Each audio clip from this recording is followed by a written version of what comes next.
حديث النور والصدق هو الداعي إلى الحق يجمعه البخاري ويهديه إلى الخلق. حدود شرع کس کو کہتے ہیں؟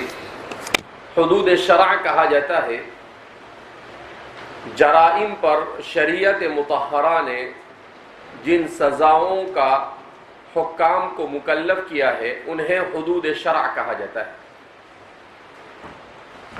حدود شرع یہ انسانوں کے لیے شریعت نے اس لیے نافذ کیے ہیں کہ انسان اس پر اس کے نفس اور شیطان کا غلبہ اکثر و بیشتر رہتا ہے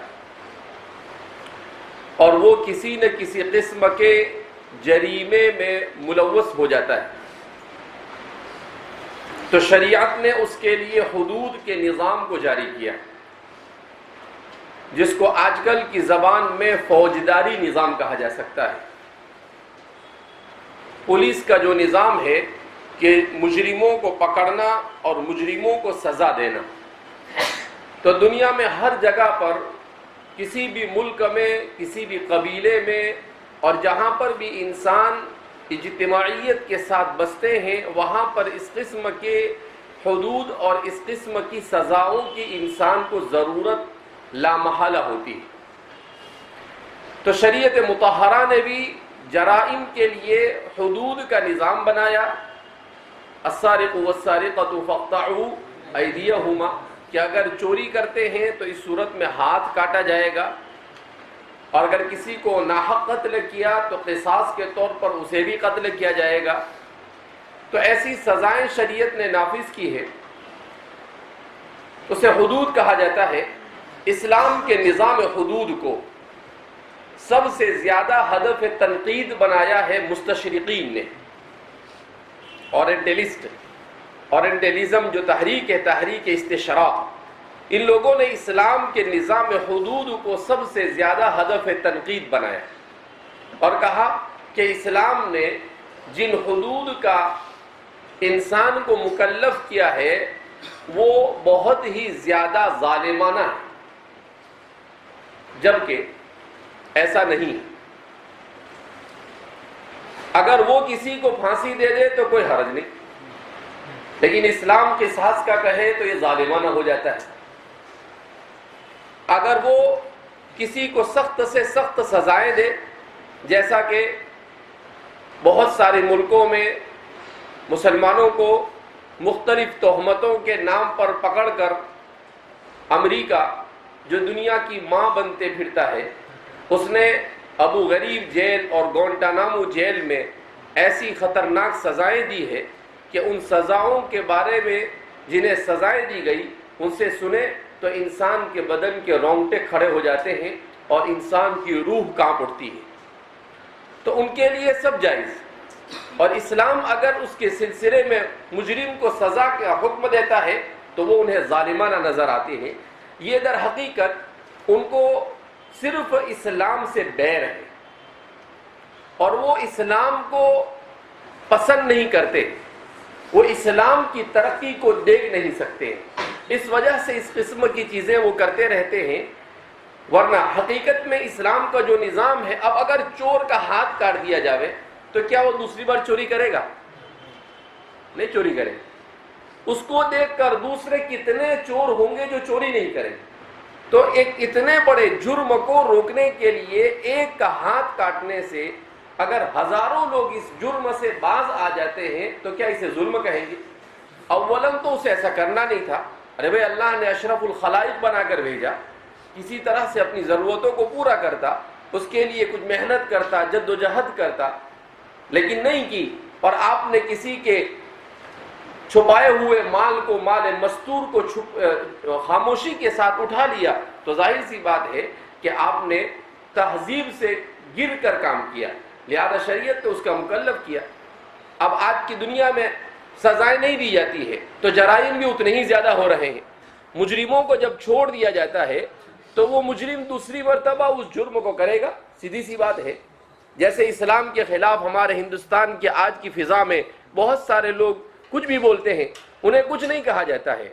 تو وہ دوسری تیسری اور چوتھی مرتبہ بولتے ہی رہتے ہیں، اور پھر پکڑ کر کوئی مار دیتا ہے تو کہتے ہیں دہشت گرد ہے. تو اس کے دہشت گرد ہونے کا ذمہ دار کون؟ آپ ہیں. اگر حکومت نے مجرم کو پکڑ کر سزا دے دی ہوتی تو دوسرا کوئی آدمی اس کے لیے کبھی بھی تیار نہیں ہوتا کہ اسے مارے. جیسے انگریزوں کے زمانے میں ایک شخص نے نبی کریم صلی اللہ علیہ وسلم کی شان میں گستاخی کی، اور اس نے کتاب لکھی الیاذ باللہ رنگیلا نبی، اللہ کے رسول صلی اللہ علیہ وسلم کی عزت اچھالی اس نے. مسلمانوں نے احتجاج کیا مگر انہوں نے اس کو کچھ نہیں کیا. تو ایک نوجوان تھے 18-19 سال کے، علم اللہ ان کا نام تھا. انہوں نے کہا کہ اچھا ٹھیک ہے، اگر حکومت نہیں کچھ کرتی تو ہم دیکھ لیں گے. اس نے موقع پا کر ایک جگہ پر لاہور میں اس کو دیکھ لیا اور اس کو پکڑ کر کیا کر دیا؟ قتل کر دیا. تو علامہ اقبال عطا اللہ شاہ بخاری اس وقت زندہ تھے.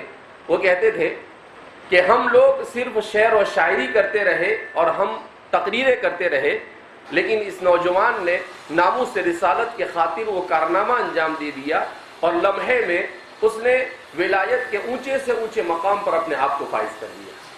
تو ظاہر سی بات ہے کہ یہ جرائم کب وجود میں آتے ہیں؟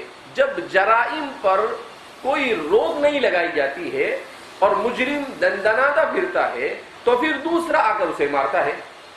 جیسے ابھی یو پی میں ایک واقعہ پیش آیا کہ ان کی ابھی کون سا تہوار تھا؟ دیوالی کے موقع پر کہ ایک آدمی آتا ہے اور بندوق سے پورے گھر والوں کو بھون کے کیا ہو جاتا ہے؟ چلا جاتا ہے. صبح میں دیوالی کے دن غیر مسلم ہی ہے. اب کیا کس نے مارا اس کو؟ تو پتا چلا کہ اس آدمی نے جس کو مارا ہے اس نے 6 سال پہلے ہولی کے موقع پر اس کے گھر والوں کو مارا تھا. تو اس نے آ کر اس کو مار دیا. اب اگر اس کو سزا دی گئی ہوتی تو ظاہر سی بات ہے یہ آدمی اس جرم کی ہمت کرتا نہیں. تو ایسی بہت ساری مثالیں ملتی ہیں معاشرے میں. تو جرائم پر روک تھام کے لیے سخت سے سخت سزائیں یہ انسانی معاشرے کے لیے ضروری ہے. اس لیے کہ کچھ لوگ معاشرے میں ایسے ہوتے ہیں کہ جو ایسے باتوں سے نہیں مانتے ہیں بلکہ لاتوں سے ماننے والے ہوتے ہیں. کچھ لاتوں سے بھی نہیں مانتے ہیں، ڈنڈوں سے مانتے ہیں. کچھ اس سے بھی نہیں مانتے ہیں، ان کو اس سے بھی سخت سزائیں دینی پڑتی ہے. لہذا شریعت نے جو حدود کا نظام قائم کیا ہے وہ انتہائی عادلانہ ہے، اور اس کو قائم کرتے ہوئے دنیا کی تاریخ میں سیدنا حضرت ابوبکر صدیق رضی اللہ تعالیٰ عنہ کے دور مسعود سے لے کر اسلام کی خلافتوں میں جب بھی اس نظام کو نافذ کیا گیا ایسا زبردست عدل قائم ہوا کہ دنیا کی تاریخ اس قسم کا عدل پیش کرنے سے قاصر ہے، نہیں پیش کر سکتی. تو لہذا یہ پریکٹیکلی طور پر اس نے اپنی افادیت کو ثابت کیا ہے. لیکن اگر سامنے والا اپنے دماغ میں گوبر بھر کے بیٹھا ہو تو اس کو زبردستی سمجھانے کے ہم مکلف نہیں ہیں. بہرحال تو اسلام کے اس نظام حدود کے سلسلے میں الدکتور عبد القادر العودہ ان کی ایک کتاب ہے التشریع الجنائی الاسلامی، 2 جلدوں میں انہوں نے مستشرقین نے نظام حدود پر جتنے اعتراضات کیے اس کے بڑے شاندار اور جاندار جواب دیے ہیں. آپ کو شہید کر دیا گیا تھا، مصر کے تھے. تو انہوں نے التشریع الجنائی الاسلامی کے نام سے اس اسلام کے نظام حدود کا بڑا زبردست دفاع کیا ہے. فجزاہ اللہ عنا وعن امت محمد خیر الجزاء واحسن الجزاء فی الدارین. عبد القادر العودہ ان کے بیٹے ہیں، آج بھی یہ بہت بڑے داعی کی حیثیت سے جانے جاتے ہیں، جن کا نام اس وقت ذہن میں نہیں ہے. ہمارے دوست ہیں، وہ پہلے قطر میں تھے. نہیں، سلمان العودہ تو سعودی کے ہیں، یہ مصری ہے. تو عبد القادر العودہ ہے، یہ انہوں نے بہت زبردست کام کیا ہے، التشریع الجنائی الاسلامی. بہرحال اسی طریقے سے اسلام کے شعاب ایمان میں سے ہے جہاد کرنا، جس جہاد کے لفظ سے پوری دنیا آج کانپ رہی ہے. اور انہوں نے پورے اپنے سسٹم کے اندر جہاد کا لفظ ایسا فٹ کر دیا ہے کہ جہاں کوئی جہاد کا لفظ بولے تو فوراً ان کے کان کھڑے ہو جاتے ہیں. لیکن حقیقت میں یہ اسلام کے نظام جہاد کے خلاف ایک پروپیگنڈا ہے. اسلام کا نظام جہاد یہ رحمت ہے، زحمت نہیں، کیونکہ اسلام نے اس کے مقصد کو بیان کیا. وَقَاتِلُوهُمْ حَتَّى لَا تَكُونَ فِتْنَةٌ وَيَكُونَ الدِّينُ كُلُّهُ لِلَّهِ کہ قتال کیوں ہے؟ فتنوں کو ختم کرنے کے لیے. فتنے کے خاتمے کے دو مطلب مفسرین نے یہاں پر بیان کیے. ایک مقصد تو اس کا یہ ہے کہ فتنہ اور فساد اور بگاڑ کو معاشرے سے ختم کرنا، اور دوسرا شرک کو دنیا سے مٹا دینا، کفر اور شرک کو مٹانا. کیوں؟ اس لیے کہ کفر اور شرک کی بغاوت ہے. اب سوال کرنے والے ہمارے لوگوں سے سوال کرتے ہیں کہ کیا کافر جہنم میں جائے گا تو کیا جنت میں جائے گا؟ ایک تو کافر رہنا اور اوپر سے ہم سے یہ بھی معلوم کرنا کہ ہم کو جنت ملے گی کیا نہیں. ارے بھائی جنت جائے تو مسلمان ہو جائے. لیکن ایسے کیسے؟ مولانا اسد صاحب کا بھی وہ کسی غیر مسلم نے انٹرویو لیا تھا، مولانا ارشد مدنی صاحب کا، تو اس نے ان سے یہ پوچھا کہ بھائی میں کافر ہوں یا نہیں. ارے بھائی تو کافر ہے، سیدھا سیدھا بولنے کا، اس کو اور کیا؟ کافر ہے تو کافر، اس کے کیا کریں گے ہم؟ تیرے کو مسلمان بولیں گے ہم؟ میں جہنم میں جاؤں گا نہیں، سیدھا جائے گا جہنم میں. اللہ کے رسول صلی اللہ علیہ وسلم سے ایک صحابی نے پوچھا، اے اللہ کے رسول صلی اللہ علیہ وسلم این ابی، میرے والد کہاں ہیں؟ حضور خاموش رہے. وہ صحابی بھی پوچھتے ہیں این ابی یا رسول اللہ، میرے ابا کہاں ہیں، جنت میں یا جہنم میں؟ حضور پھر خاموش رہے. پھر انہوں نے سوال کیا این ابی یا رسول اللہ، تو حضور نے کہا ابوک فی النار، تمہارے والد جہنم میں. تو وہ بالکل پریشان ہو گئے. تو اللہ کے رسول صلی اللہ علیہ وسلم پر آیت کریمہ نازل ہوئی، لا تسألوا عن اشیاء ان تبد لکم تسؤکم، کہ ایسے سوال مت کرو کہ اگر اس سوال کا جواب تمہارے سامنے دیا جاوے تو پھر وہ تمہیں برا محسوس ہو اور تمہیں تکلیف ہو. کہا ایسے سوال ہی مت کرو. تو ظاہر سی بات ہے، ایک تو کفر اور شرک کرنا، یعنی چوری اوپر سے سینہ زوری، یہ تھوڑی چلے گا. سیدھی سی بات ہے، اسلام کا نظام سیدھا سیدھا ہے.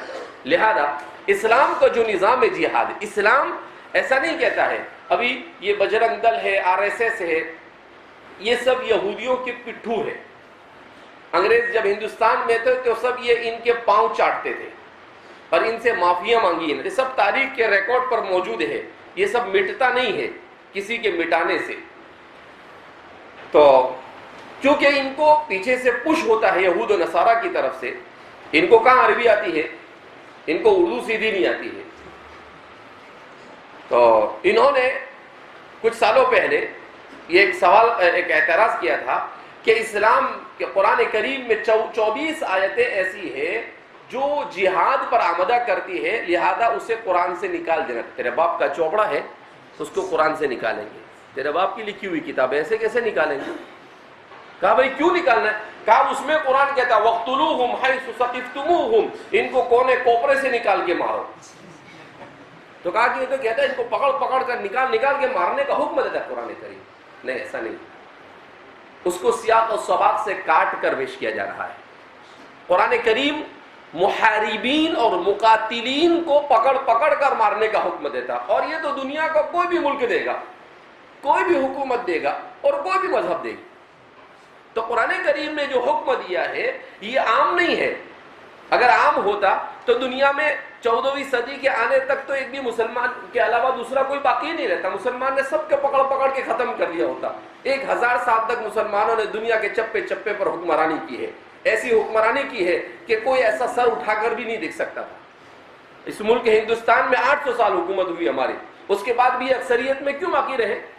اگر اگر اس پر عمل کیا ہوتا وَاقْتُلُوهُمْ حَيْثُ ثَقِفْتُمُوهُمْ، تو کیا آزادی کے بعد اس ملک میں مسلمانوں کی حکومت کے زوال کے بعد یہاں پر 50-60 کروڑ لوگ رہتے؟ کبھی بھی نہیں رہتے. تو یہ خامخواہ کی بات. اسلام نے محاربین اور مقاتلین کے بارے میں کہا کہ بھائی انہیں پکڑ مارو. لہذا جہاں پر بھی قرآن کریم نے یہ بات کا حکم دیا ہے تو قرآن کہتا ہے کہ ایک وہ لوگ جو مقاتل اور محارب ہے اور دوسرے وہ لوگ جو معاہد ہے اور ذمی ہے، دونوں کے احکام الگ الگ. اب ہندوستان کے مسلمانوں نے معاہدہ کیا ہے کہ بھئی اس ملک میں ہمیں رہنا ہے، ملک کے امن و امان کو برقرار رکھتے ہوئے. تو جب تک کہ مسلمان اپنے شاعری پر عمل کرتا رہے اور حکومت اپنے جو معاہدہ ہوا اس معاہدے کے مطابق باقی رہے تو وہاں تک مسلمان جہاد نہیں کر سکتا ہے. لیکن جہاں پر حکومت اپنے معاہدے کو توڑ دے اور مسلمان اپنی شوکت اور قوت کو قائم کرنے میں کامیاب ہو جاوے تو پھر ایسے موقع پر مسلمان کے لیے جہاد بھی کیا ہو جائے گا؟ فرض ہو جائے گا. اس کو کوئی روک نہیں سکتا ہے. تو لہذا اس بنا پر جہاد یہ بڑا نازک اس شریعت مطہرہ کا یعنی ایک اہم ترین فریضہ ہے۔ اس فریضے کے سلسلے میں سب سے پہلے تو یہ کانسیپٹ کلیئر ہونا چاہیے کہ جہاد اسلام نے دنیا سے فتنے اور فساد کو ختم کرنے کے لیے مشروع قرار دیا، ایک بات۔ دوسرا، جہاد یہ مقاصد شریعت میں سے نہیں بلکہ ذرائع میں سے ہے اور وسائل میں سے ہے۔ کیا مطلب؟ کہ شریعت ہر حال میں ہر مسلمان پر ہر وقت نماز کی طرح جہاد کو فرض نہیں قرار دیتی ہے، بلکہ شریعت مطہرہ نے اصل یہ کہا کہ نماز قائم ہونی چاہیے، اللہ کی مرضی کے مطابق انسان دنیا میں زندگی گزارے، یہ ہونا چاہیے۔ اگر ایسا نہ ہو اور مسلمان اپنی طاقت اور قوت سے سامنے والے کا مقابلہ کر سکتے ہو تو شرائط کی روشنی میں شریعت مطہرہ نے جہاد کو قرار دیا ہے، فرض قرار دیا ہے۔ لہذا اس بنا پر جہاد کے بارے میں یہ کہنا، تو جہاد کے سلسلے میں آدمی کو پروپیگنڈے سے متاثر ہو کر یہ بھی نہیں سوچنا چاہیے کہ یار اسلام اگر جہاد کا حکم نہیں دیتا تو اچھا تھا۔ جیسے مرعوبیت منکرین حدیث ہے، متجددین ہے، جدت پسند لوگوں کا جو طبقہ ہے، اور قادیانی لعنت اللہ علیہ والملائکۃ والناس اجمعین، وہ تو آیا ہی تھا جہاد کو منسوخ کرنے کے لیے، بوگس کہیں کا۔ تو وہ تو سیدھا ایسا کہتا تھا کہ بھئی میں تو جہاد کو منسوخ کرنے کے لیے آیا، تو کرنا، تیرے اپنے اوپر کر لے، لیکن اسلام کے اس اہم فریضے کو کوئی مائی کا لال آ کر منسوخ نہیں کر سکتا ہے۔ حضور نے فرمایا کہ جہاد الی قیام الساعہ، قیامت تک کے اس امت کے اندر ہر زمانے میں ایسے لوگ ہوں گے جو جہاد کرتے رہیں گے۔ لہذا جو اسلام کے احکام جہاد کی مکمل رعایت کرتے ہوئے جہاد کرتے ہیں، بہرحال اس کو اسلام کا اس اہم ترین فریضے کو انجام دینے کا انہیں ثواب ملے گا۔ اور اللہ کے رسول صلی اللہ علیہ وسلم نے تو یہاں تک کہ فرمایا کہ اگر آدمی کو جہاد کا موقع نہ ملے تو کم از کم اسے یہ نیت تو ضرور کرنی چاہیے کہ اے اللہ اگر مجھے کبھی موقع ملا تو میں ضرور بھی ضرور اپنا مال اور اپنی جان تیرے راستے میں قربان کرنے کے لیے تیار رہوں گا۔ یہ ضروری ہے اس کے لیے، کم سے کم اتنی نیت۔ حضور نے فرمایا کہ اگر کسی کے دل میں یہ نیت بھی نہیں ہے تو وہ منافق ہے۔ کیا فرمایا؟ وہ منافق۔ لہذا متاثر ہونے کی ضرورت نہیں ہے، گھبرانے کی بھی ضرورت نہیں ہے۔ عزت بھی اللہ کے ہاتھ میں، موت اور حیات بھی اللہ کے ہاتھ میں ہے، سب کچھ اللہ کے ہاتھ میں ہے۔ بس یہ ہے کہ انسان حالات کے ساتھ دیکھے کہ حالات کیسے ہیں، اور ان حالات کے پیش نظر اس فریضہ جہاد کو جہاں پر انجام دے سکتا ہے وہاں پر دے، لیکن اس کا کلی طور پر انکار کرنا یا اسے منسوخ قرار دینا، اور یا پھر وہ دلی کے کیا نام ہے وحید الدین خان صاحب کی طرح یہ کہنا کہ اسلام میں صرف جہاد دفاعی ہے، جہاد اقدامی نہیں ہے، تو طرح طرح کے لوگ کھڑے ہوئے۔ ان سب کا خلاصہ ایک ہی نکلتا ہے کہ بھیا جہاد مت کرو، لوگ مارے تو مار کھاتے رہو۔ کیوں مار کھانے؟ اسلام کی تعلیمات ہے اللہم انی اعوذ بک ان اظلم او اظلم علی، اے اللہ مجھے ظالم بننے سے بھی بچا اور مظلوم بننے سے بھی بچا۔ اسلام ایسا نہیں کہتا ہے کہ کوئی مارے تو مار کھاتے رہو، نہیں، اپنا دفاع۔ من قتل دون عرضه فهو شہید، من قتل دون ماله فهو شہید۔ جو آدمی اپنے مال کی حفاظت کرتے ہوئے ڈاکوؤں سے، چوروں سے، لچوں سے، لفنگوں سے لڑتے ہوئے مر گیا وہ بھی شہید ہے، اسلام کہتا ہے۔ اور جو آدمی اپنی جان بچانے کے خاطر دفاع کرتے ہوئے مر گیا وہ شہید، وہ کیا ہے؟ شہید ہے۔ لہذا اس بنا پر اسلام کے اس اہم ترین فریضے کے سلسلے میں ہمیں معلومات ہونی چاہیے، اس کے فضائل کا علم ہونا چاہیے، اس کے احکام کا بھی علم ہونا چاہیے، تاکہ کن حالات میں اس فریضے کو انجام دینے کا موقع ملے اور ہم اس فریضے کو انجام دینے میں اپنے طور پر کتنا رول ادا کریں، یہ اہمیت کا حامل ہے۔ بہرحال امانت داری، ان تؤدوا الامانات الى اہلها، یہ اسلام کے اہم ترین فریضوں میں سے ہے کہ امانت داری سے کام لے گئے۔ امانت داری اور دیانت داری اسلام میں مطلوب ہے۔ آج اس کا بڑا فقدان ہے۔ امانت داری نام کی کوئی چیز ہمارے معاشرے میں باقی نہیں رہی۔ امانت داری صرف پیسوں کی حفاظت ہی امانت داری نہیں ہوتی ہے، امانت داری زندگی کے ہر شعبے سے متعلق ہے۔ جیسے آپ کہیں پڑھا رہے ہیں تو وقت کی پابندی یہ امانت داری ہے، اور وقت میں آپ کا یہ کرنا کہ آپ پڑھانے کے وقت کے اندر میں موبائل لے کے بیٹھ گئے، پڑھانے کا وقت ہے اور آپ نے کیا کیا، دوسرے کسی اپنے مشغلے کے اندر میں لگ گئے، تو ظاہر سی بات ہے یہ بھی امانت داری کے. اسی لیے تو میں نے کہا کہ وہ یعنی اپنی نوکری کے وقت میں نفل پڑھنا بھی جائز نہیں، اس لیے کہ یہ آپ کا فریضہ ہے، آپ اس کو چھوڑ کر دوسرا نفل ادا نہیں کر سکتے ہیں. لہذا امانت داری بہت سی زندگی کی ہر جگہ پر امانت داری آتی ہے. آدمی عبادت کو پورے طور پر اب ادا کرے، یہ بھی کیا ہے، امانت داری ہے، اور اس میں کوتاہی کرے، یہ کیا ہے، امانت داری کے خلاف ہے. تو اس کا بہت وسیع مفہوم ہے، جس کو ذکر و فکر میں حضرت مولانا تقی عثمانی صاحب نے بڑے اچھے انداز میں سمجھایا ہے. اچھا، اسی طریقے سے حاجت مند کو قرض دینا یہ بھی شعب ایمان میں سے ہے کہ آپ صاحب استطاعت ہیں، آپ کے پاس ضرورت سے زیادہ وسائل موجود ہے، پیسے موجود ہے، اور آپ کسی ضرورت مند کو دے سکتے ہیں، تو کہا کہ آپ دو. یہ بھی بڑی اچھی چیز ہے. شریعت مطہرہ نے احادیث مبارکہ میں نبی کریم صلی اللہ علیہ وسلم نے اس کی بڑی فضیلتیں بیان کی ہے. اللہ کے رسول صلی اللہ علیہ وسلم نے بنو اسرائیل کے ایک شخص کا واقعہ ذکر کیا کہ وہ لوگوں کو قرض حسنہ دیتا تھا، اور پھر اس کے بعد اس نے اپنے سیکرٹری سے کہہ رکھا تھا کہ اگر کوئی دے دے تو لے لینے کا، اور اگر کوئی نہ دے تو اس کو معاف کر دے. تو فرماتے ہیں کہ جب اس کا انتقال ہو گیا تو اللہ رب العزت کے دربار میں اسے حاضر کیا گیا، تو وہ نیک صالح نہیں تھا، اتنا زیادہ صوم و صلات کا پابند نہیں تھا. تو اللہ نے کہا کہ تو نے میرے بندوں کے ساتھ عفو و درگزر کا معاملہ کیا، جا میں نے بھی تجھے معاف کر دیا.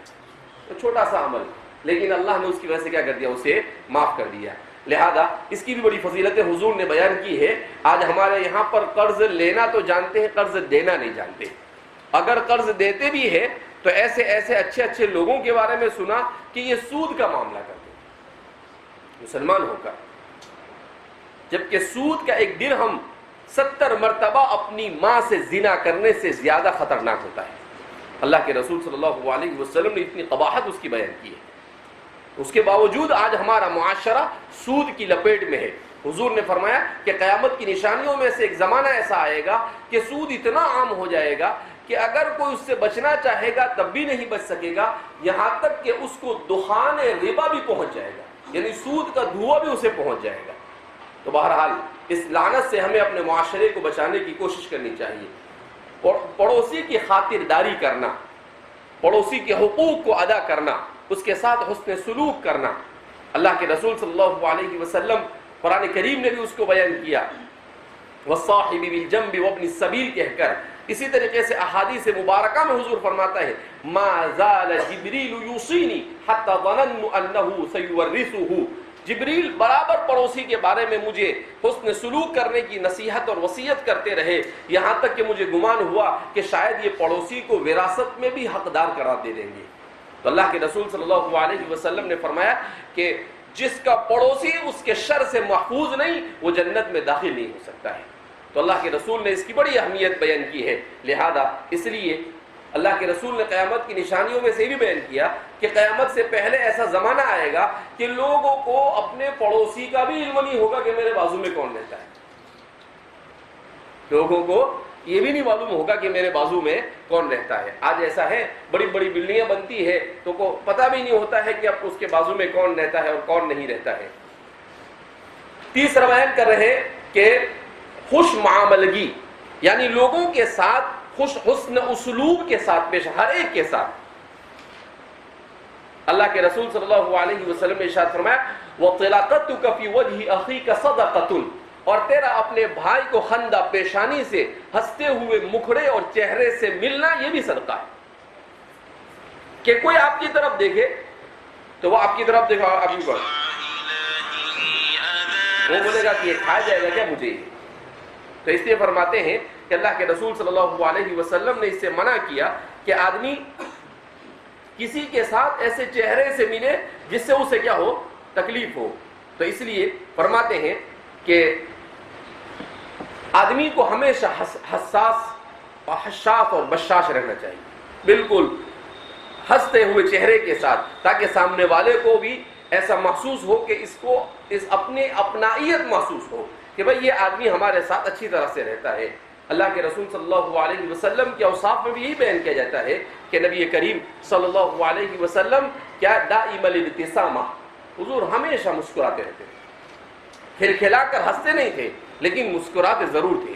تو اس لیے فرماتے ہیں جب بھی آپ کی طرف کوئی دیکھے، آپ کسی کی طرف دیکھے تو آپ کے چہرے پر مسکراہٹ ہونی چاہیے.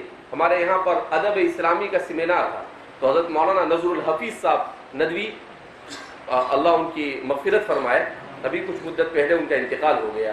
ان کی کتاب ہے مغربی میڈیا اور اسلام پر اس کے اثرات، بڑی زبردست کتاب ہے، کئی ایڈیشن اس کے چھپ چکے ہیں اور دنیا کی کئی زبانوں میں وہ اپنے موضوع پر ایک منفرد کتاب ہے. تو چونکہ ذمہ داری میرے ذمہ بھی تھی بہت ساری، میں ان کے ساتھ رہتا تھا، تو انہوں نے میرا نام رکھ دیا تھا بسام. بسمتن کے معنی مسکرانا، تو کہا کہ انت بسام. تو کبھی بھی فون کرتے تھے تو وہ فرماتے کہ یا بسام. تو کہا کہ ہر ایک کے ساتھ مسکرا کر ملنا یہ اللہ کے رسول صلی اللہ علیہ وسلم کی سنتوں میں سے ایک سنت ہے. تو اللہ کے رسول صلی اللہ علیہ وسلم کی اسی سنت کے پیش نظر ہمارے علماء اور محدثین نے اسے کس میں شمار کیا ہے؟ اس کو شعب ایمان میں شمار کیا ہے کہ ہر ایک کے ساتھ اچھا معاملہ کرنا، مال کو اس کے موقع پر صرف کرنا، یعنی اسراف اور تبذیر سے بچنا. اسراف اور تبذیر سے دونوں میں فرق ہوتا ہے. اسراف کہتے ہیں ضرورت کی جگہ پر ضرورت سے زیادہ خرچ کرنا، وَلَا تُسْرِفُوا إِنَّ اللَّهَ لَا يُحِبُّ الْمُسْرِفِينَ. اور تبذیر کہتے ہیں بغیر ضرورت کی جگہ پر خرچ کرنا، ضرورت نہیں خرچ کرنے کی لیکن پھر بھی خرچ کر رہا ہے. وَلَا تُبَذِّرْ إِنَّ الْمُبَذِّرِينَ كَانُوا إِخْوَانَ الشَّيْطَانِ. اسی لیے قرآن نے دونوں کے یہاں پر اسلوب الگ اختیار کیا. وہاں پر قرآن کریم نے تھوڑا ہلکا اسلوب اختیار کیا. کیا کہا؟ وَلَا تُسْرِفُوا إِنَّ اللَّهَ لَا يُحِبُّ الْمُسْرِفِينَ، کہ اسراف مت کرو، اللہ پسند نہیں کرتا ہے اسراف کرنے کو. اور دوسری امر ان المبذرین کانوا اخوان الشیاطین. آج ہمارے زمانے میں اسراف اور تبذیر کی گرم بازاری ہے، ہر آدمی اس میں کیا ہے؟ مبتلا ہے. اسراف کا مطلب کیا ہے؟ کہ جو چیز آپ اپنی استطاعت کے مطابق کم سے کم خرچ میں اپنا کام چلا سکتے ہو اسے چلانا، یہ ہے اچھا اعتدال ہے. لیکن آپ نے اس میں زیادہ خرچ کیا، آپ کی حیثیت یہ ہے کہ آپ 60-70 روپے کا کھانا 100 روپے کا کھانا کھا سکتے ہیں لیکن آپ نے جا کر 250-300 روپے کا کھانا کھا لیا، تو یہ کیا ہے؟ اسراف. اور تبذیر کیا ہے؟ کہ دن میں ایک بار صبح چائے پی لی، ختم ہو گئی بات، بار بار چائے پی رہے ہیں، یہ تبذیر ہے بلا ضرورت کے. ضرورت تھوڑی. اب کوئی کہے مجھے عادت ہو گئی، تجھے تو کچھ بھی عادت ہو جائے. گٹکا کھانا یہ کیا ہے؟ اسراف نہیں ہے، تبذیر ہے. گٹکا کھانا کیا ہے؟ تبذیر ہے. تمباکو کھانا، گٹکا کھانا، بیڑی پینا، سگریٹ پینا، یہ جتنی بھی بری عادتیں ہیں اس میں آدمی اپنے مال کو خرچ کرتا ہے. اخوان الشیاطین ہے کہ آپ اپنے مال کو اچھی جگہ خرچ کرو. یہ کون سی جگہ خرچ کرنی؟ اور اتنے ہبنک اور بیوقوف ہوتے ہیں یہ سب عادتوں کے جو لوگ ایسی بری عادتوں میں مبتلا ہوتے ہیں. اس پر لکھا ہوتا ہے، بچھو بنایا ہوتا ہے پر لکھا ہوتا ہے اس سے کینسر ہونے کے چانس ہے. بیوقوف اور عقل کا مارا اس کو پڑھتا ہے پھر بھی کھاتا ہے. اور عام طور پر زبان کا کینسر اور حلق کا کینسر انہی لوگوں کو ہوتا ہے جو گٹکا. میں نے کئی لوگوں کو دیکھا ہے ایسا کھانے والے اپنی آخری عمر میں عام طور پر کینسر میں مبتلا ہوتے ہیں. اور یہ ایک امر یقینی ہے. پہلے تو موہوم تھا لیکن سائنس نے اب اس بات کو تسلیم کر لیا ہے کہ کینسر ہوتا ہے اس کے کھانے سے. 90% سے زیادہ اس کا چانس ہے کہ بیڑی، سگریٹ اور تمباکو وغیرہ چیزوں سے کیا ہو، 90% زیادہ اس کا. اسی لیے تو لکھا ہوتا ہے اس کے اوپر ظن غالب ہے. لہذا اس بنا پر ایسی غلط عادت سے عوام تو بچے ہی، ہمارے طلباء کو تو بدرجہ اولا بچنا چاہیے. یہ ہمارے آسام کے جو طلباء ہوتے ہیں ان کو بہت عادت ہوتی ہے کس کی؟ تمباکو کی. اب یہ تمباکو بھی کوئی کھانے کی چیز ہے؟ وہ کرسوف کی طرح بدبو مارتا ہے. یعنی ایک تو وہ خود گندا پھر اس کے بعد ہاتھ، ہمیشہ آدمی ہاتھ اچھے تو ہوتے نہیں، ایسا کر کے نکالے کیوں رکھے گا، یعنی ادھر کا میل بھی اس میں جاتا ہے اور ادھر کا میل بھی اس میں، یعنی جب تک کہ اس میں گندے میں گندگی نہیں ملتی وہاں تک کہ اس میں لذت محسوس نہیں ہوتی۔ اور پھر اس کے بعد اور آدمی ایسا سمجھتا ہے کہ وہ بہت حضرت یعنی بہت بڑا کارنامہ انجام دیا۔ عجیب عجیب قسم کی دنیا ہے، طرح گھاٹ کے اور بات کے لوگ دنیا میں پائے جاتے ہیں۔ تو بہرحال ہماری شریعت اس سے منع کر، یعنی اللہ کی لائی ہوئے یہ شریعت کیسی شریعت ہے کہ اللہ رب العزت اپنے بندوں کے مال کو غلط جگہ پر استعمال کرنے سے روکنے کے لیے اسے حرام قرار دے رہا ہے، حالانکہ اللہ کا کیا لینا دینا اس سے، لیکن ارحم الراحمین ہے۔ اللہ کہتے ہیں کہ تجھے نہیں سمجھتا ہے تیرا نقصان کیا ہے، لیکن مجھے تو سمجھتا ہے نا، تو میرا بندہ ہے، مجھے تجھ سے محبت ہے، میں نے تجھے اپنے لیے بنایا ہے، تو تیرا نقصان میرا نقصان ہے۔ اسی لیے تو حدیث میں آتا ہے کہ اللہ کہیں گے قیامت کے دن میں بھوکا تھا تو نے مجھے کھلایا نہیں، میں پیاسا تھا تو نے مجھے پلایا، تو کہے گا رب ذوالجلال آپ ساری دنیا کو کھلانے پلانے والے، کہا میرا فلاں بندہ بھوکا تیرے پاس آیا، تو کھلا سکتا تھا مگر تو نے اس کو کھلایا نہیں۔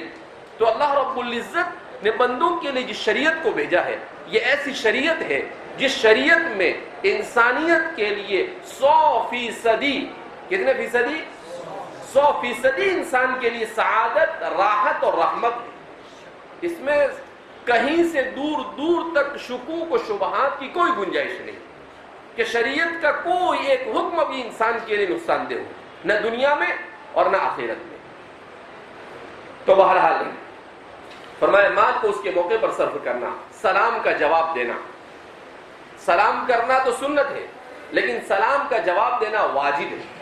سلام کا جواب دینا کیا ہے؟ واجب ہے۔ نہ سلام کرتے ہیں ہم اور نہ سلام کا جواب دیتے ہیں، لہذا ہمیں اللہ، حالانکہ حضور فرماتے ہیں کہ اگر تم یہ چاہتے ہو کہ آپس میں ایک دوسرے سے محبت کرو، افشوا السلام بینکم، تو سلام کو کیا کرو؟ حضور نے فرمایا کہ سلام کو عام کرو، تہجد کی نماز ادا کرو، اللہ کی جنت میں سلامتی کے ساتھ داخل ہو جاؤ۔ صلوا باللیل والناس نیام تدخلوا الجنت بسلام، کہ حضور فرماتے افشوا السلام، آپ سلام کو عام کرو، اور صلوا باللیل والناس نیام۔ کل میں وہ امام حرم ہے شیخ خالد الغامدی، تو ان کی والدہ کا ایک قصہ ایک شیخ سن رہا تھا، تو وہ بتا رہے تھے کہ شیخ خالد الغامدی یا ناصر الغامدی، ان کی والدہ سے کسی نے پوچھا کہ آپ تہجد کی اتنی پابندی کیوں کرتی ہو؟ تو کہا کہ میں نے ایک روایت سنی تھی جس میں واعظ کہنے والا اور تقریر کرنے والا یہ کہتا ہے کہ اللہ رات کے آخری حصے میں آسمان دنیا پر آتا ہے اور کہتا ہے حل من مستغفر یغفر له، حل من سائل یعطى، حل من مسترزق یرزق له۔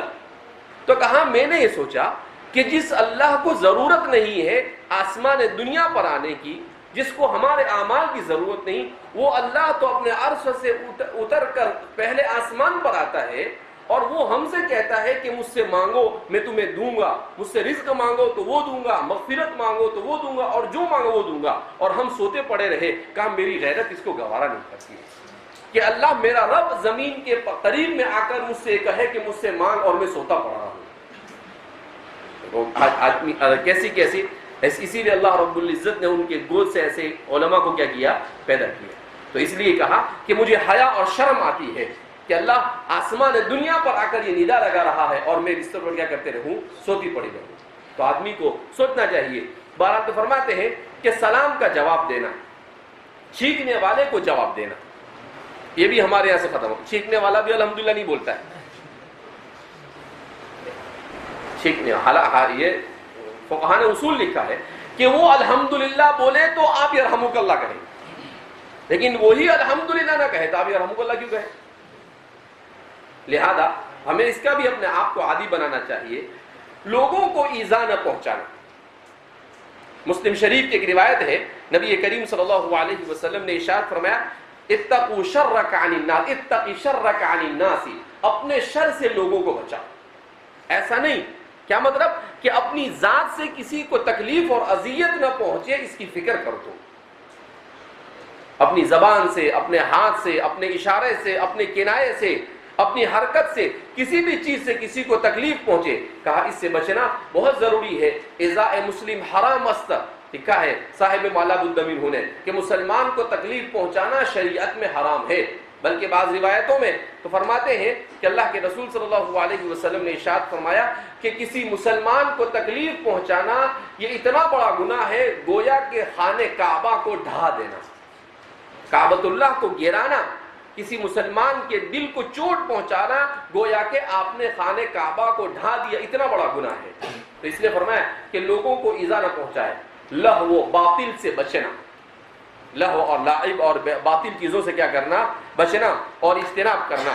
آج کی دنیا لہو کی آماجگاہ بنی ہوئی ہے، ہر جگہ پر لہو لعب، لہو لعب. لوگ اپنی ضرورتوں کو، سب چیزوں کو چھوڑ کر کوئی گیم لے کے بیٹھا ہوا ہے، کوئی موبائل لے کے بیٹھا ہوا ہے، کوئی کس میں مبتلا ہے، کوئی کس میں مبتلا ہے.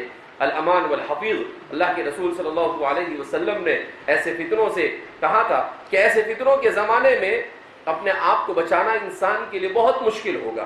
تو حضور نے کہا دو میں سے کوئی ایک کام کرنا، یا تو اگر آپ کے پاس استطاعت ہو تو 2-4 بکریاں لے کر پہاڑ پر جا کر کسی غار میں اپنے ایمان کو بچا لینا، حضور نے فرمایا، یا پھر مدینہ منورہ میں قیام اختیار کر لینا، اس لیے کہ دجال وہاں پر داخل ہو سکتا نہیں ہے.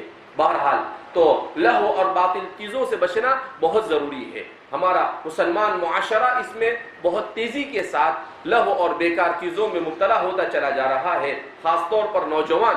اور جس امت، جس ملت اور جس قوم کا نوجوان یہ لہو و لعب میں مبتلا ہو جاتا ہے وہ قوم دنیا میں کبھی بھی ترقی کر سکتی نہیں ہے.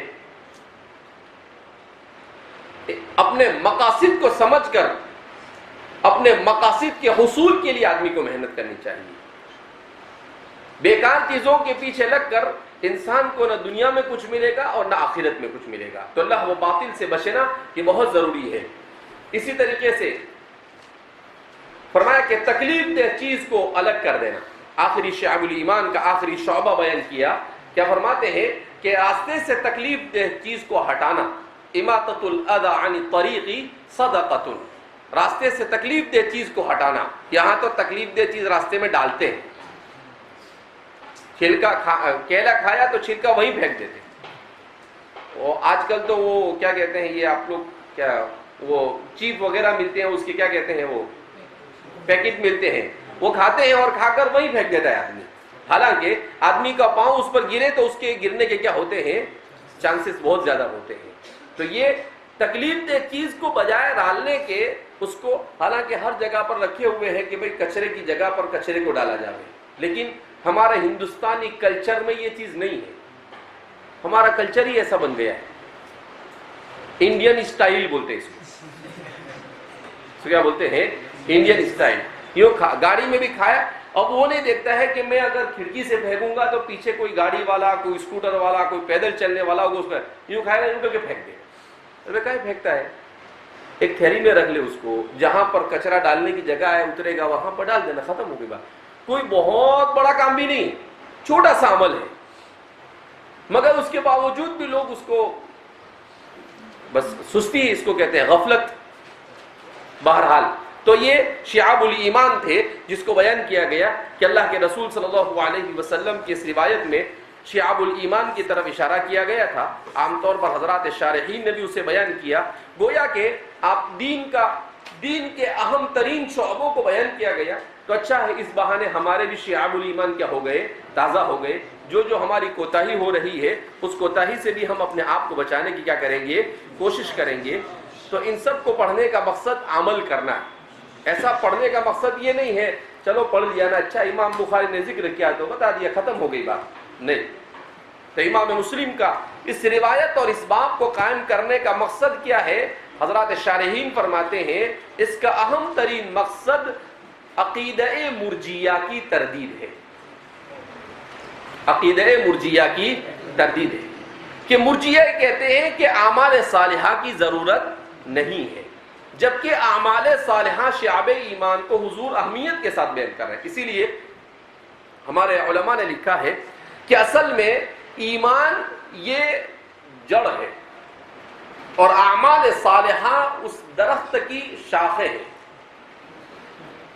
اگر درخت کی شاخوں پر پتے لگے ہوئے ہو تو وہ خوبصورت لگتا ہے کہ نہیں, اور اگر وہ پتجھڑ کے موسم میں اس پر سے پتے گر جاتے ہیں تو وہ کیسا ہوتا ہے؟ بدنما لگتا ہے. کہا بالکل یہی صورتحال ہے کہ ایمان کے ساتھ اعمال صالحہ ہے تو اس کا مطلب یہ ہے کہ آپ کا ایمان تر و تازہ ہے, اور اعمال صالحہ نہیں ہے تو اس کا مطلب یہ ہے کہ آپ پتجھڑ کے موسم کی طرح عمل جڑ ہے. کیا ہے؟ عمل جڑ ہے, یعنی آپ کے اعمال کیا ہو چکے ہیں؟ جڑ چکے ہیں. تو اس لیے فرماتے ہیں کہ ایمان کے مضبوط ہونے کی علامت یہ ہے کہ آدمی اعمال صالحہ میں اس کا رغبت ہو. اسی لیے ہمارے علماء نے لکھا ہے کہ آدمی یہ دیکھنا چاہے کہ اس کا دل زندہ ہے یا مردہ ہے. تو کہا اس کا تھرمامیٹر یہ ہے کہ اگر گناہ پر اسے افسوس ہو رہا ہے تو دل زندہ ہے, اور اگر گناہ پر افسوس نہیں ہوتا ہے تو دل مر چکا ہے. اس کے دل کو زندہ کرنے کی ضرورت ہے. اعمال صالحہ اگر شوق سے کرتا ہے تو دل زندہ ہے, اور اعمال صالحہ اگر بوجھ بن رہا ہے تو اس کا مطلب یہ ہے کہ دل کیا ہو چکا ہے؟ مر چکا ہے. تو اس لیے فرماتے ہیں کہ آدمی کو اپنے دل کا محاسبہ کرتے رہنا چاہیے. کیا گناہ کے بعد, اگر گناہ کے بعد انسان کو تکلیف ہوتی ہے کہ نہیں میں نے غلط کیا, مجھے ایسا نہیں کرنا چاہیے تھا, تو اس کا مطلب یہ ہے کہ ایمانی رمق باقی ہے, لیکن اس کے بعد بھی یہ دل میں جذبہ نہیں پیدا ہوتا ہے اور کچھ اثر نہیں ہوتا ہے, تو اس صورت میں دل مردہ ہے, اور دل مردہ کے ساتھ کفر کے ساتھ اس دنیا سے جانے کا خدشہ ہوا کرتا ہے.